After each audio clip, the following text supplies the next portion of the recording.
Welcome everyone. Welcome to Delicious and Nutritious. We're back at PACTV. We also are streaming live to the Center for Active Living.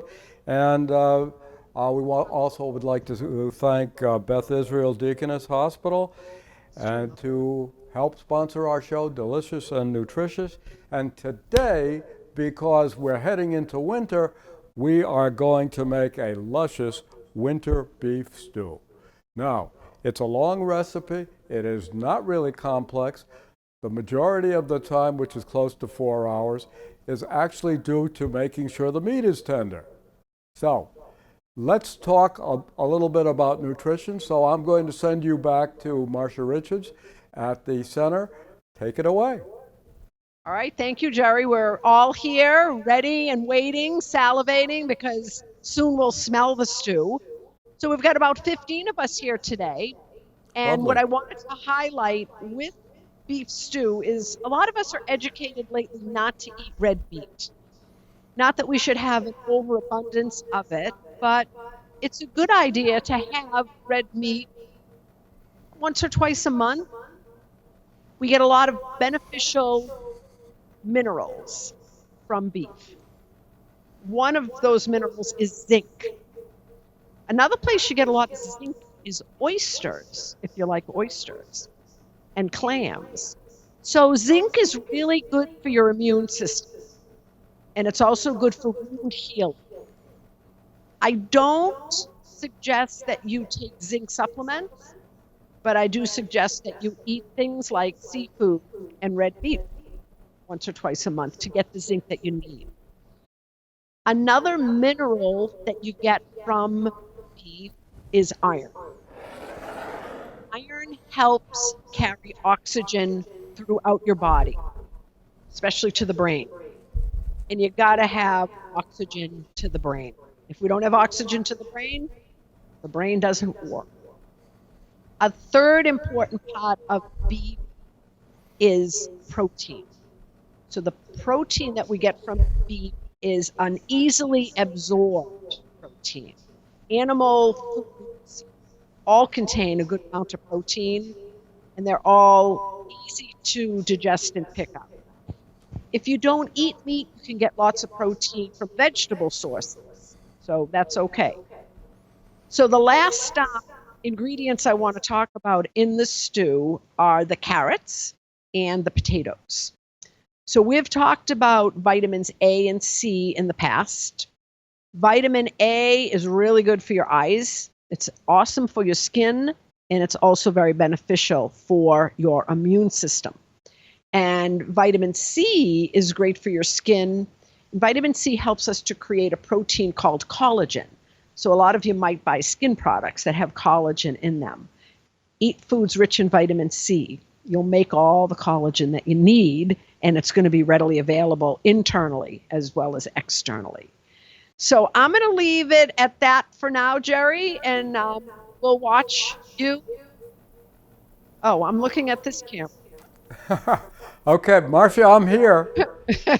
Okay, I'm going to start talking. We're going to briefly go through the various ingredients, but because this is a relatively long process, I'm going to show you everything, and I'll explain how the various ingredients were prepared, and I'll give you an idea of how to put this delicious stew together. Okay, we're going to start with, at the beginning, at the top of our recipe is we're using anchovies, and we're using garlic, and we're using tomato paste. And we mashed it all up together, and the reason why we do this is we're going to use a Japanese term called umami, which means adding flavor to it. But nobody is going to know here that we put in a little hairy anchovy. So we're not going to worry about that. And the key really is to mash up all of this stuff, put it into the stew, let it cook with the stew. Now, we're coming over here, and the meat that we're using, this happens to be chuck, and this is chuck stew beef. And what I have done is that I have cut these into about a 1-inch piece.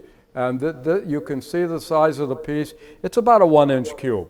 And next, the next thing that we want to talk about is that the stew meat should be dried with a paper towel, and the reason for doing that is that once we start sauteing it in our pan over here, we don't want to have water steaming off of it, and because we want to brown this meat, and that's the purpose of it. Okay, so we've done that. Now, let's move on. So we've dried our meat. We're going to go to our Dutch oven. This is a cast iron, and with an enamel finish on it. It cleans up beautifully, and it holds the heat so you get nice, even cooking. And this is one of my favorite things to cook with.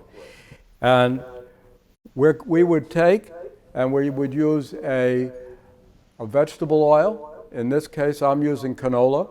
Why am I using canola? Because it has little or no flavor to it. So it's what I like to call a neutral oil.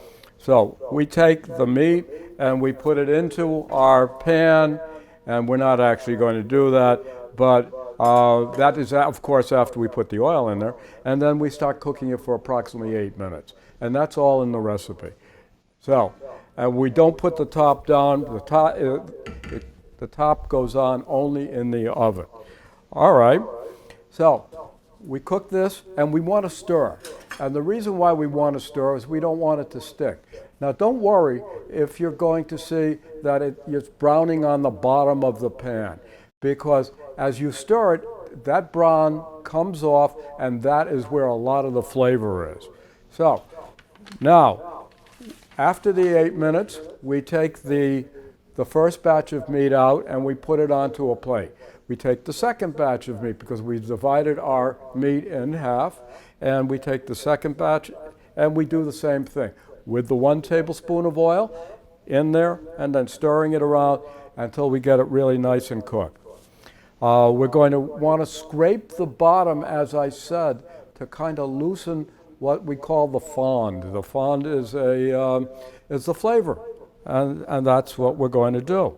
So, now, next thing, we're going to add we have our Dutch oven.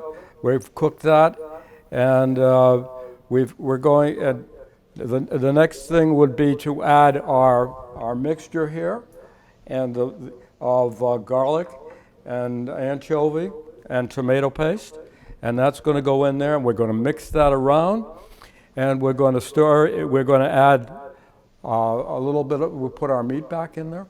We're going to add some flour to it, and we have the flour right here. And this is all-purpose flour, and the key with flour is that you want to add it in, and you want to make sure that you're continuing to stir it so you don't get any lumps and bumps. All right. So, next thing we do is we have a bottle of wine. 2 cups of wine is what the recipe calls for. We put that in there, and we let that cook for approximately 3 minutes or so. And the reason why we're doing that is we're driving off some of the alcohol, and you're going to smell the alcohol coming off, and by the time this is cooked, there won't be an ounce or a drop or any amount of alcohol in this. So that is fine. And now we take this and we put the cover on, and we're going to head over to the oven, which has been previously set at 300 degrees, and with the rack in the middle of the oven. So we zip it into the oven.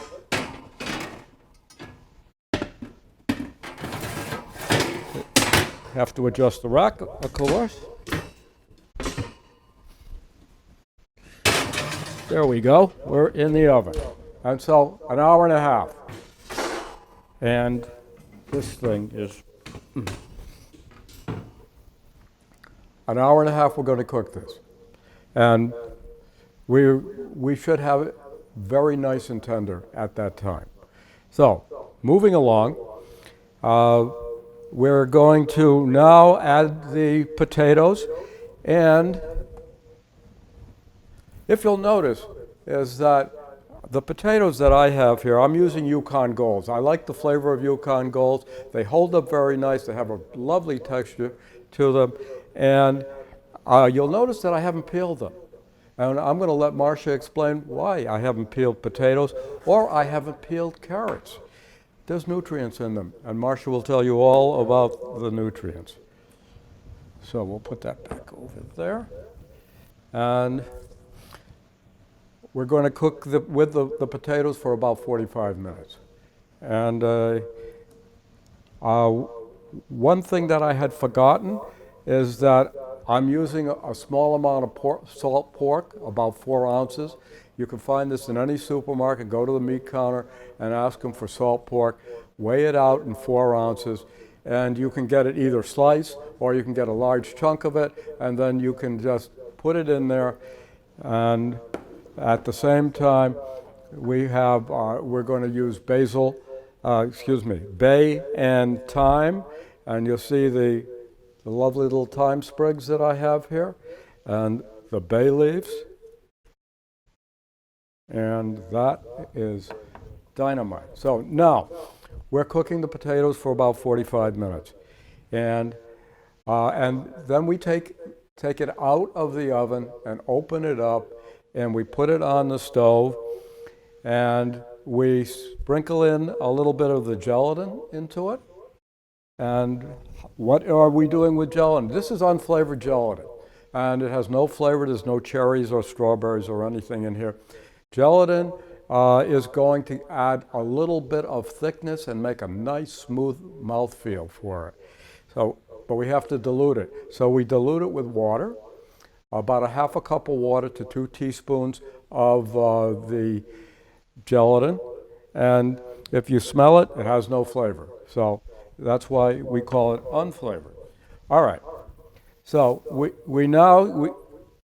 our pot is out here, and we turn the heat up a little bit, and we're going to we've already added our onions, and then we add our peas at the very end. We're going to cook the gelatin for about 3 minutes, and we're going to take a spoon and we're going to taste it. And out comes a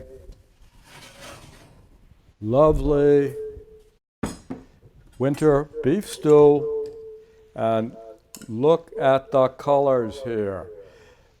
Look at the vibrant colors of the carrots and the brown of the beef and the brown color, and look at the thickness, slightly thick, that's fine. And the peas and the white onions and the potatoes, we eat with our eyes, our nose, and then our mouth, and this is a delicious dish. So, let's go back to Marcia, and I'd be happy to answer questions. So take it away, Marcia. I'm here, Jerry. I'm just adjusting this camera. Go ahead. So, I haven't given you our Stump the Chef question yet. Okay, please. Are you ready? Ready. All right, wait a second. Let me find my notes. So, can you tell us when and where stew originated? That is an excellent question. And I probably cannot, because almost every culture has some kind of a stew. And basically, what is a stew? A stew is some liquid, vegetables, and some kind of a protein. It could be anything. It could be lamb. It could be chicken. It could be, in this case, beef. I'm trying to sneak out of this question because I have absolutely no idea which culture developed stew first. But I will say the Scandinavians and the Northern Europeans and the Eastern Europeans, you get Hungarian goulash. You go over to a place like Iceland, and they're making a stew out of lobster and different types of fish, and they toss in a little bit of shrimp into there. And it's magnificent. And with a little wine, life is good. Yeah. That's about what I can do. I can't win them all. You did really good. No, you did awesome. So my research, because I have the edge here, because I think of the question and I can do the research to ask you. I found it seems like the world's oldest evidence of stew was found in Japan. Believe it or not. I know. I was kind of surprised. I'm very surprised.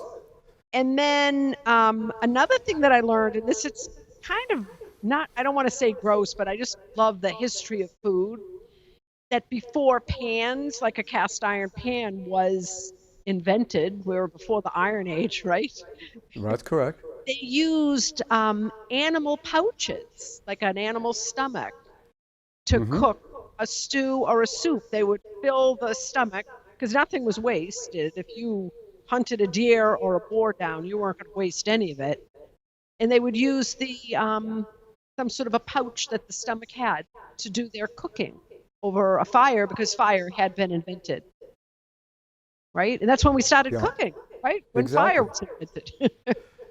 Well, yeah, pretty good. What you're saying makes a great deal of sense, in that the Orientals had to be very careful with the amount of fuel that they used, and that's one of the reasons why they invented the wok with a round bottom and the pit where the fire comes up from the bottom.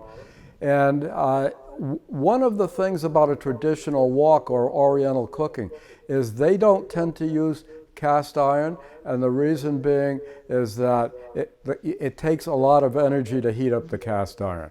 So they tend to use thinner metals. And I'm just going to comment on your not peeling the carrots, which I do approve of, because the skin carries a lot of nutrients, especially things called phytonutrients. And the phytonutrients are things that give fruits and vegetables their colors, the seeds, the skins, and they're probably responsible for a lot of the health benefits associated with fruits and vegetables. So I am going to turn out to the crowd here and see if they have any questions about the recipe or any kinds of questions. Okay? All right, we have our first question. You want to speak into the microphone? Did you say you add the gelatin directly to the beef stew?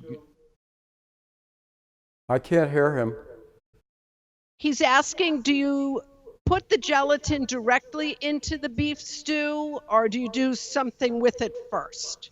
Well, as I mentioned, you sprinkle the gelatin on top of water, about a half a cup of gelatin to 2 teaspoons of, a half a cup of water to 2 teaspoons of gelatin, and then you stir it up and let it sit for about 3 or 4 minutes.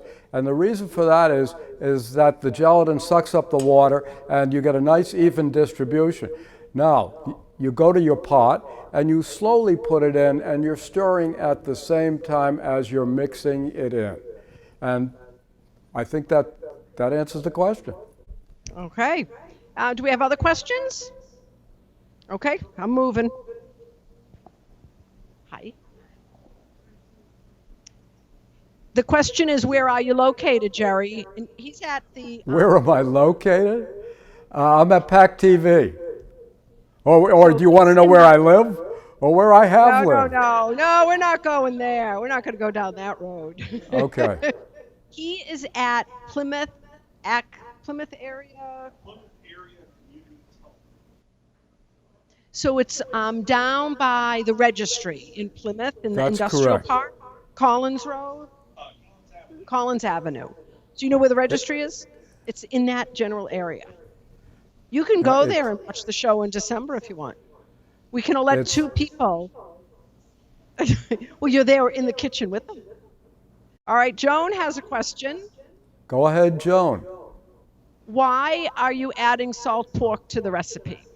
Okay, 2 reasons. One, did you see me add any salt to the recipe at all? And I did say at the bottom, just salt and pepper. But when you taste your samples, you're going to see that it has a nice bit of salt in it.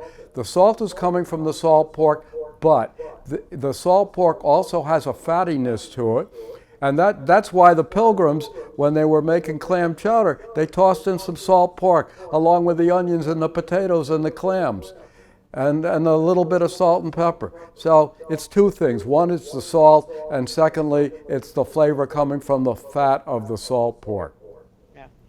And it's this recipe for probably an 8-ounce serving will provide about 400 milligrams of sodium. And it's probably actually less, because when I did the nutrient analysis, I did not factor in that salt pork is removed. So it's Yes. probably actually, yeah, when before you serve it, you're going to take that salt pork out. It's towards the end of the recipe. Marcia, I can explain why I took it out. First off, It's a good thing to take it out. most of the salt pork is just a layer of fat with a tiny little strip of meat at the top underneath the skin. All right. So if I left it in there, then you'd have this massive fat, and yeah. I don't happen to like to eat large pieces of fat. So, and you really don't need it, because when you taste this, you're going to say, boy, that tastes good. And you're just getting enough fat. So what did we remove? We removed the bay leaf. We removed the 5 sprigs of thyme, and we removed the salt pork. That's it. Nice and easy. You get your little tongs and you lift it up and you pull it out and send it away. Yeah.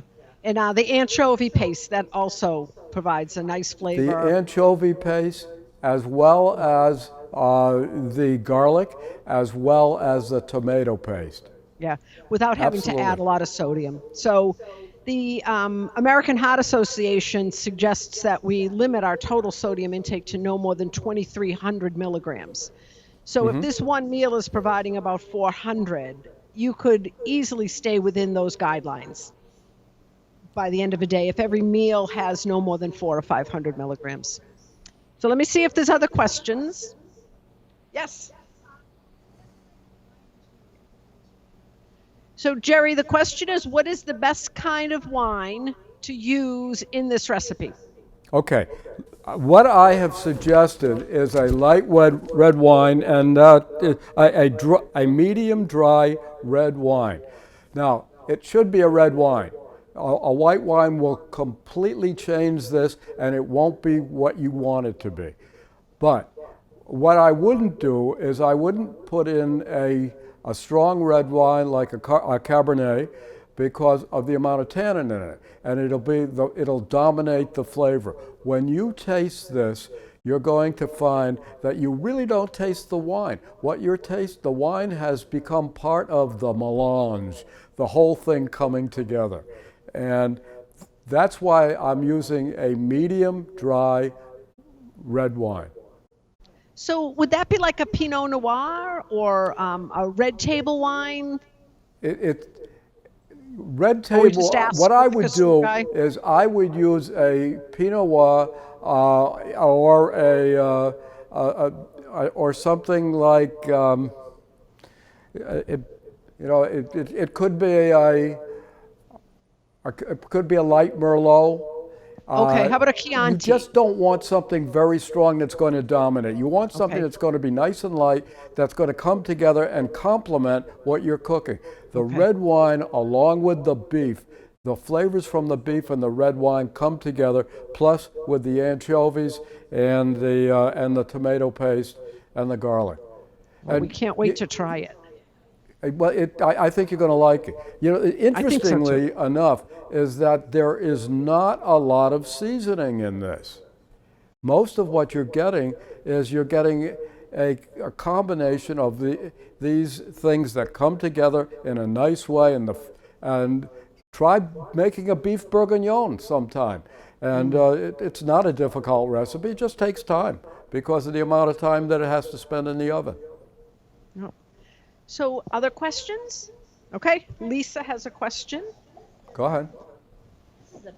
It's a huge recipe, yeah. It's Marcia, the question was? So the question is, this is a large recipe. Could a person easily cut the recipe in half to make a smaller amount? And Yes. Does The it freeze well? I'll tell you, the problem with freezing this is that the vegetables will become very soft because the cell walls in the vegetables will break apart and it'll become mushy. But you know, this recipe, yes, you can cut it in half and it would work fine. Or you could eat it over a number of days, and this recipe should stay in the could stay in the refrigerator for 3 or 4 days, and you should have no problems with it at all. I don't think freezing is a good idea because it will make the vegetables and the meat somewhat mushy. And you won't, when you taste this, you're going to see that you want to say, well, it's al dente. I mean, there's a little texture to it, and it makes it interesting. Okay. Yep. And okay, questions? I have one. Go ahead. What if you used sweet potato instead of the white potato? In place of the... Yeah. Okay, in place of the Yukon Gold. Yeah, would it still taste good? I don't think that's a problem. First off, all of these recipes that one sees, every one of them can be modified. So if you want to take out the Yukon Gold and put in sweet potato, you want to add some turnip to it, that would be dynamite. You know, you want to throw in some Brussels sprouts, just don't put the Brussels sprouts at the very beginning. Put the Brussels sprouts at the close to the end, because the Brussels sprout doesn't take much time to cook. Modify it, try it, be creative, see what you can do with it. Okay. We've just brought the stew out here and we can smell it, and it smells really good. No, he already showed us one. Other questions? Lucille has a question. Go ahead.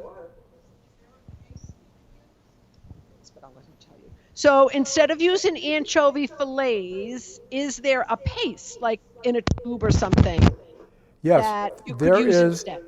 If you go into the international aisle of many of the supermarkets, you will see something that looks like a toothpaste tube, and it's basically an anchovy paste.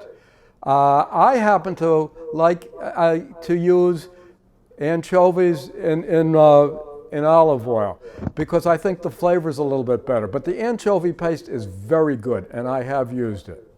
Yeah, I've used it in a few different things, and it is pretty good. I'll Yeah, stick it it in is. some of my And roasted don't be afraid to vegetables. use it. Yeah, and it's easy. Other questions? Okay. I'm not sure where we are on time. Marcia, we are going to have to wind up.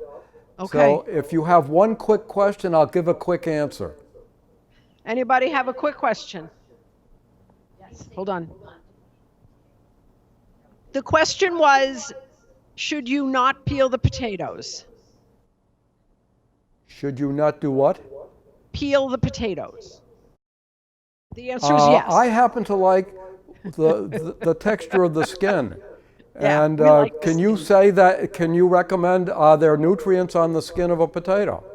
Yep, there's some phytonutrients on the skin of the potato. You got to scrub it really good, but it's absolutely fine if you choose to peel your vegetables. Marcia, We're all done? I would like to just sum up. Marcia Richards and I are thrilled that you're coming to our shows, and we want to thank you all, and have a lovely weekend, and see you the next time. Take care. Okay. Delicious and nutritious. See you later, Jerry. Okay, bye-bye. Bye.